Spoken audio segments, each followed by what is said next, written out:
Good morning, everybody. It is Live with Lee and Shamala this morning, and we are back to talk about voice AI, conversational design with Shamala. This is a Q&A open, open Q&A period. It is early in the morning, so early. I was telling Shamala I didn't even put my lipstick on.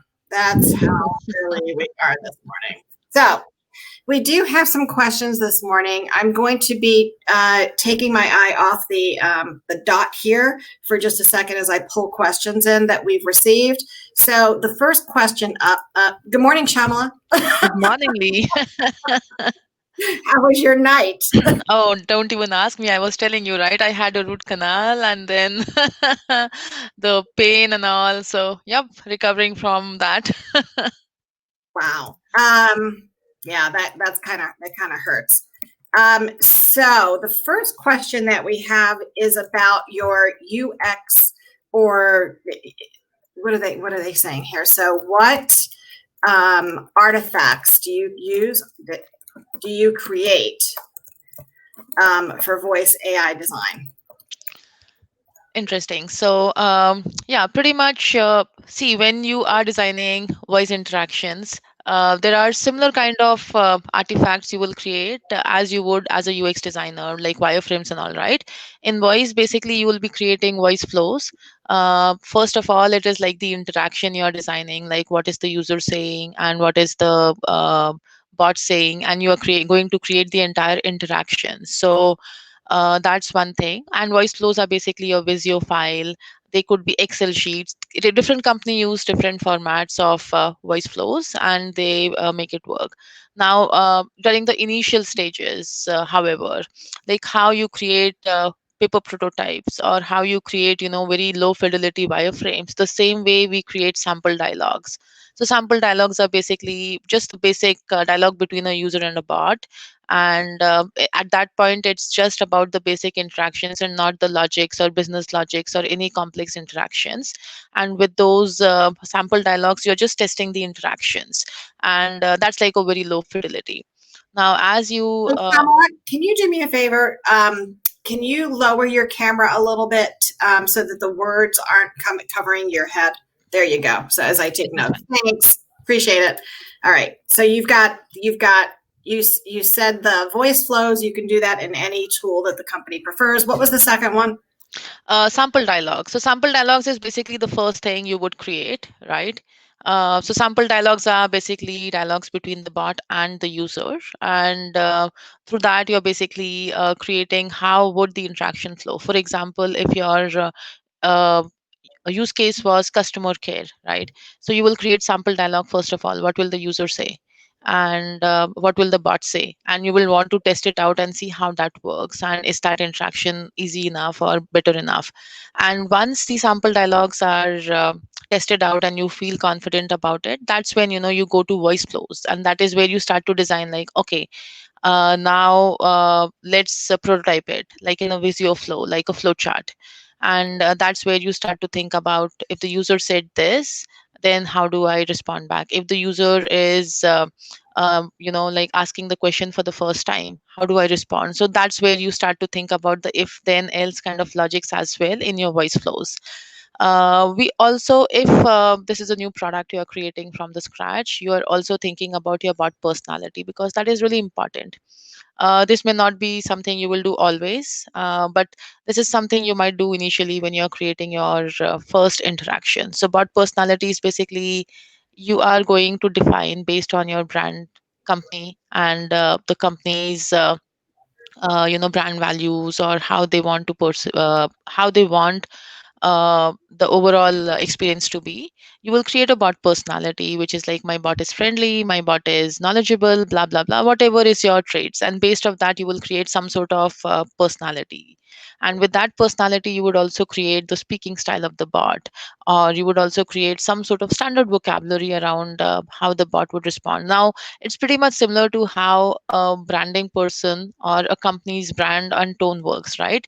When you have a company and a brand, you also have some sort of guidelines or style guide around, these are the words we'll use, these are the words we'll ignore, and stuffs like that. And that is where, if a brand is representing out there in social media, you would see them, it feels like it's coming from a brand, the copy and everything, whether it is for social media, whether it is for promotion, whether it is for any kind of marketing materials out there, or advertisements, right? The same kind of thing. So through your bot personality and standard vocabulary, you are basically creating that level of experience, so that if multiple people are working in the same project, you have some sort of standard around the copy, and you're not just designing whatever is coming to your mind. So there has to be. And that is why, if you see, people started branding Alexa as witty, right, because of the responses. But that is something they have uh, injected the personality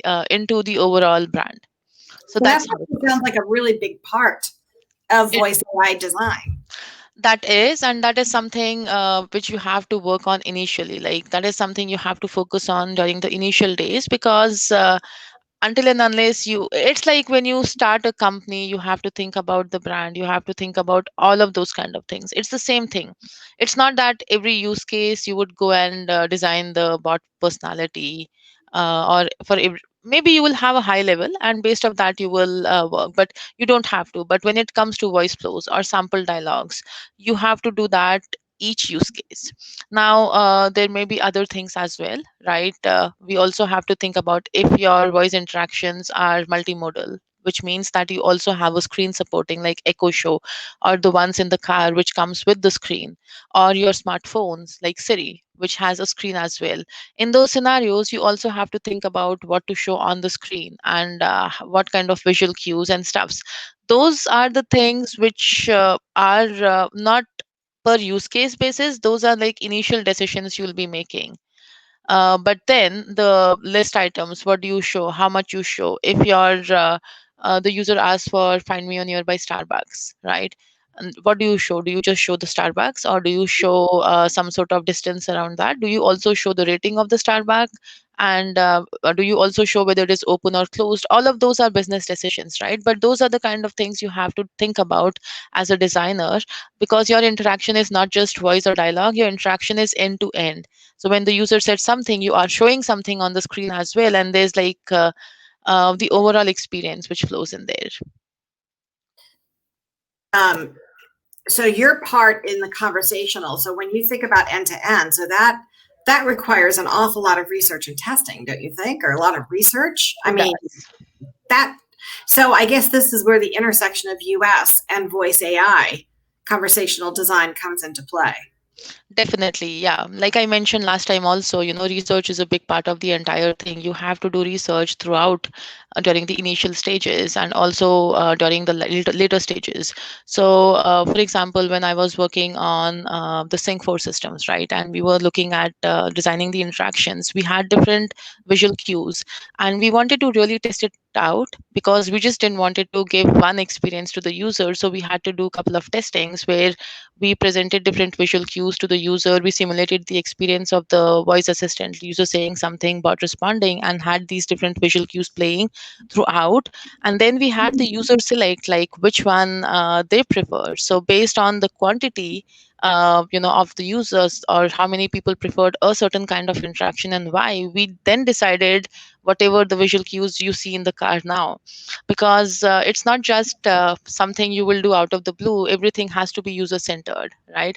And so even those and the interaction. So one of the things which we were doing is, when we were designing the navigation system, for not the navigation system, but designing the point of interest use case, when the user said find me Starbucks and something.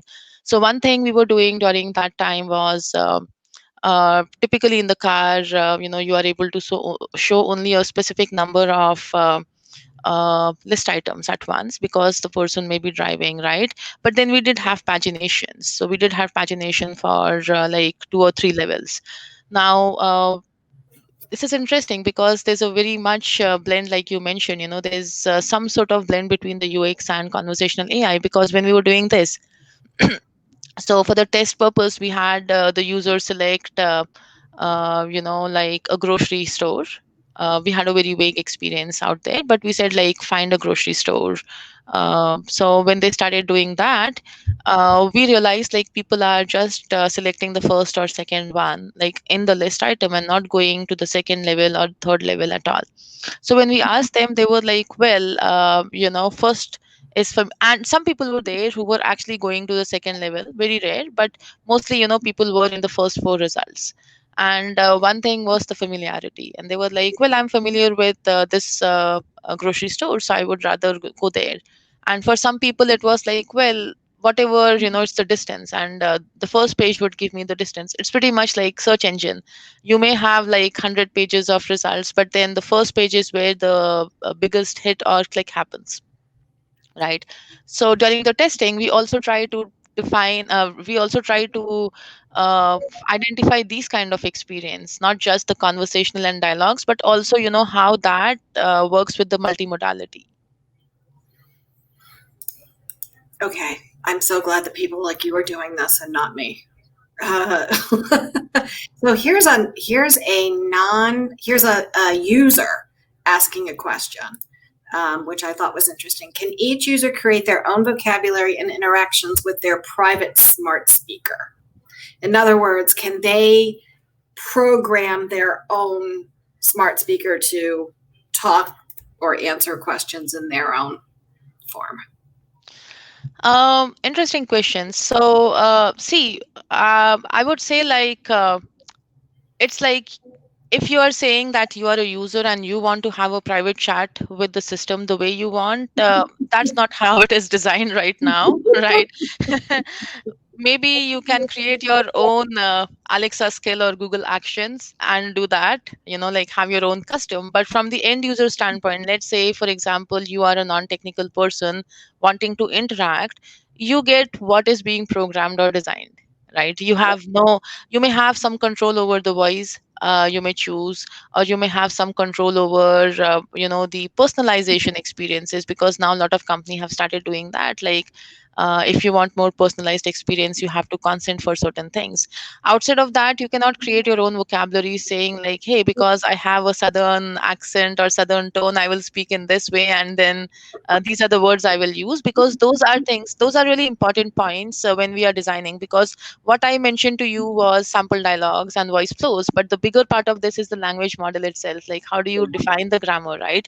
So we program that into the system, like these are the different ways the user can ask for certain things.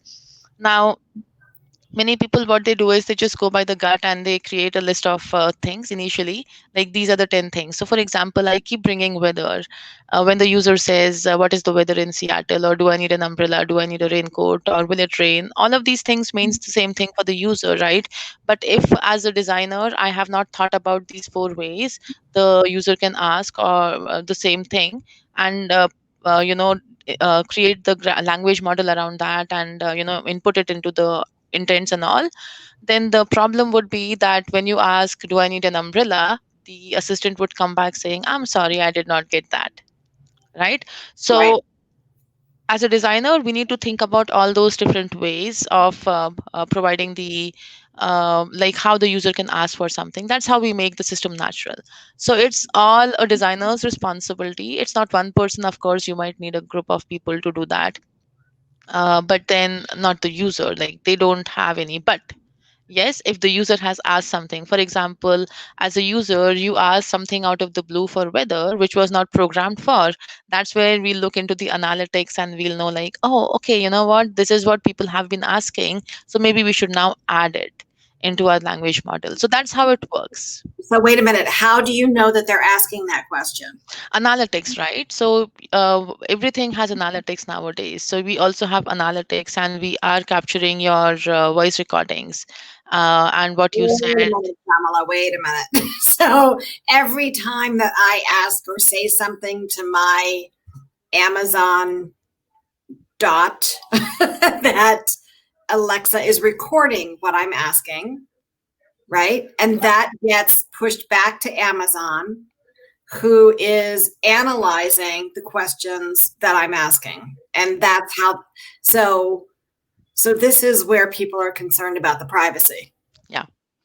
And this is where they are concerned, like what if, not just what I asked, but also, the background noise. Let's say, for example, there were a couple of other things going on, is also recorded. And there are instances where this kind of thing has happened, right? But then typically that's how the voice assistants work, right? You have a speaker and something is being said. And like I mentioned last time as well, it's not simple, right? When you said something, you said in a audio format. So now for the machine to understand that, it anyways has to take that and interpret it into a machine readable language through the speech recognition, automated speech recognition systems. And that is where your audio is already being recorded and processed. Now the same audio is being used by the companies for analyzing, like what was said, what was interpreted, whether we support it. If we do not support, then we have to start supporting. And also for the top domains, like what is the most frequently asked use case for, right? So the same voice is being used for multiple different scenarios and different analytics, I would say, as well, throughout. Is so now you've just got me right back to thinking about this privacy issue again. So before we go down there, I need to ask this other user's question. Actually, this is a practitioner question. And this is about approval process. When you're designing voice products versus other types of products, they want to know. I think the question is, because UX designers are always up against, a company's business objectives and personal preferences of business line owner or the economic decision maker. Do voice designers get as much pushback as a UX designer working on any other type of product? Yes, sometimes I would say, because see, it's a very, I would say, like a very delicate kind of, blend between the UX and voice. You're pretty much doing the same thing. In user experience, you are designing experiences for screen or smartphones or mobile apps, right? And in the voice, just the modality has changed. You are designing experiences for voice, right? Or a chatbot. Nothing major has changed from the experience standpoint outside of the modality. Everything else is the same. You still have to think about the user experience. So the kind of pushbacks you may get, like, why did you have this button here, or why did you like have this, why are we using this kind of messaging? The same kind of thing happens even with voice, right? When you are designing the overall thing, you will get the same kind of pushback, like, okay, why are we saying this thing? Why are our messages so long? For example, you have to create strategies around first time versus returning users. So I had a lot of pushback when I was trying to say, like, for returning users, we might have to taper some of the experience. So for example, in the initial experiences, we have like, how can I help you? So I was like, well, every time if you're saying how can I help you, it's not helping the user, because maybe I'm using the assistant for the first time. I don't know what you can do for me. So then if you give me some options, it will be helpful for me. So then we decided, like, we'll have something like, how can I help you? Or we had something like, hello, I'm your I'm your voice assistant, and I can help you with playing music or calling someone or finding a point of interest. What would you like me to do? Right now, if I'm a returning user, that's too much information for me, just going on and on with the same thing, because I already know that. So it feels very dumb for the users. So I had to push back that for the returning users, we will have to taper the prompt. So instead of saying something like what I just mentioned, we can just say, hey, how can I help you, or what can I do for you? So now the biggest problem was like, at what level we will know, and especially with the vehicle, right? It's too much. First of all, it's your own vehicle. And the second thing was like, maybe you have used it regularly, maybe I'm using it for the first time. So how would we even know who's the first time user versus returning to taper, and when to taper, when not to taper? So I had a lot of pushback back and forth for this thing, like, the tapering strategy might not work in this case, because we cannot assume and design. So there are these kind of things. Then you have to go back and think about strategies, like, okay, what should we do? How do we identify the first time versus returning? Can we use voice biometrics to do that, or should we have some other strategy? So it's the same kind of pushbacks which you'll be doing. So we cannot, like you mentioned, we cannot assume and design. We have to really, and that's where you might be doing testing, or you might be looking at other statistics, or you might be looking at other experiences, what others are doing and how they've been thinking about. So it's a combination of things. So pushback will always be there no matter what you're designing, and you have to be ready to defend yourself with data. So defending yourself with data makes total sense, but I think that what you just said is the number one pushback when internal stakeholders are making recommendations and suggestions that don't make sense. They're assuming about the user. So if we just said to them, we can't assume in design, this is what our data shows from actual users. Yes. And that ends that argument. Yeah. Right there. Unless, of course, you're somebody like Steve Jobs who can see into the future, or has this uncanny ability to identify what the users don't even know what they want, right? Yeah. So how does that work, Shamala? I mean, when you've got somebody like that you're working with that insists that designers will like this, can't we just test that first before we go to market with their concept? We always do the testing. None of our products go out without testing, and I like doing testing at every stage of design. So, like I mentioned, I mean, I'm one of those designers who would do testing even in the initial stages of paper prototyping. When I was into UX, I would just take the paper prototypes and run it with the users. Now, that version of testing in the voice translates to Wizard of Oz testing.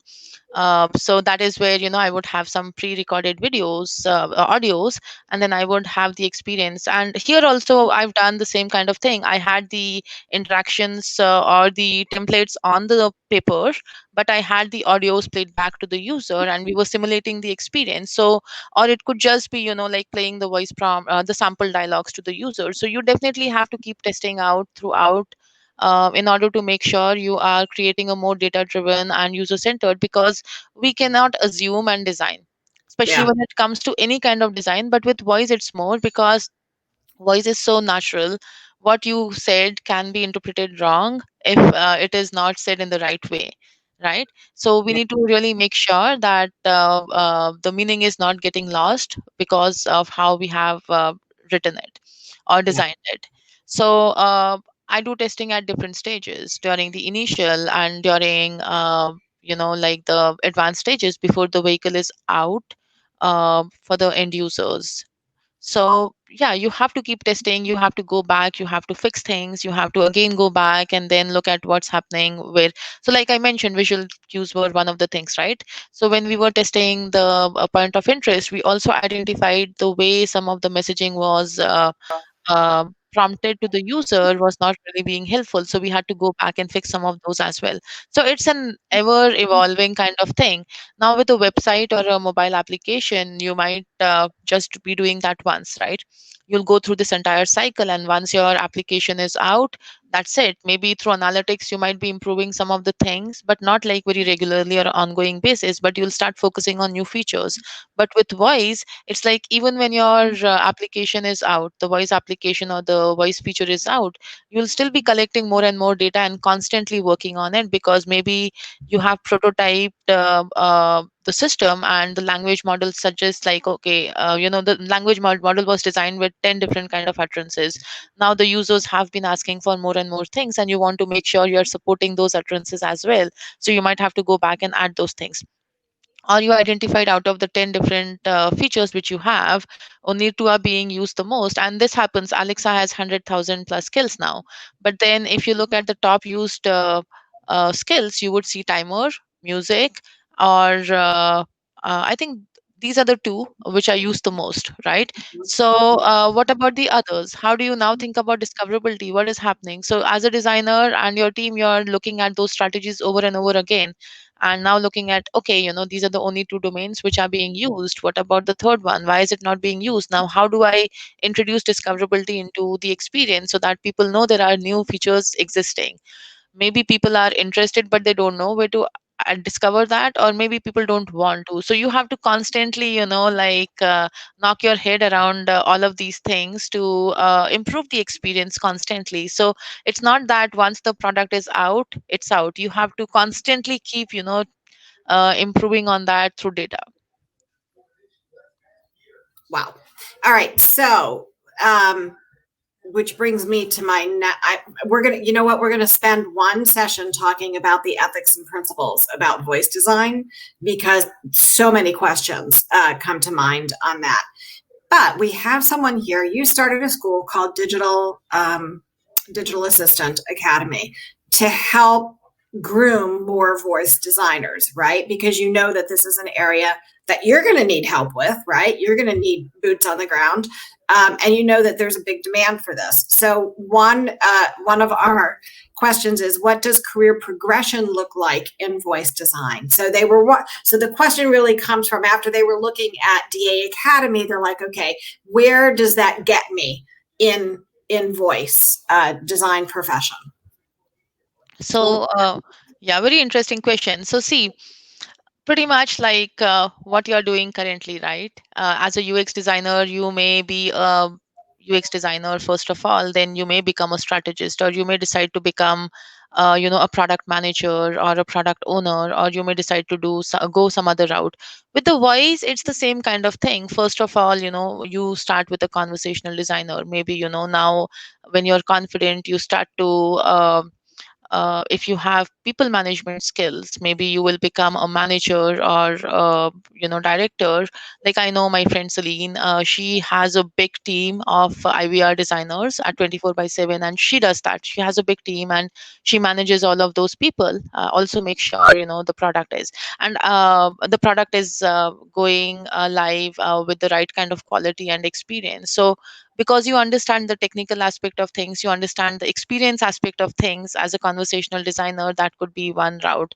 Or you could just progress from one modality to the other, if that is the route you want to go. Or you can become a product owner, like what I did. I started as a conversational designer and moved into ownership, where I'm defining and designing the vision for the product and thinking about the now, near, and far.